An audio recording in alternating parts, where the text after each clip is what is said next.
आई, हे आई, आव भुईमुग कसा आला आपला? बघा लय चांगला आला. कसला उन्हाळ्यात पाणी नव्हतं, काय नव्हतं.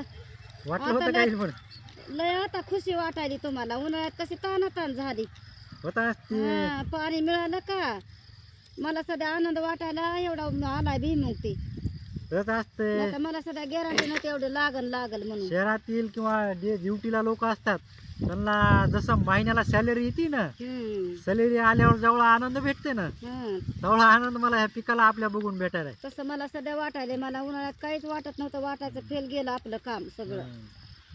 नाही नाही, मस्त आलाय. तर लय कष्ट घेतलं उन्हाळ्यात बाबा तू. मस्त वाटायला लागले बघून पीक मला आपलं. वाटायलं येत आहे का नाही की मला वाटायलं पीक. उन्हाळा कसला होता, पाणी नव्हतं हिरीला आपल्या. कसं बस कुठून करून कुठून कसं कसं आणून आणून केलं. मला पीक आलंय तिचं लय मोठी गोष्ट आहे ह्याची. हा. कितीतरी आनंद वाटायलाय मला. शेतकऱ्याचा आनंद ह्याच्यातच आहे आणि हीच खरी मग शेतकऱ्याची श्रीमंती असते. अरे कशी शेंग तोडावी ती कळ नाही. आणि हेच खरं सुख असतंय.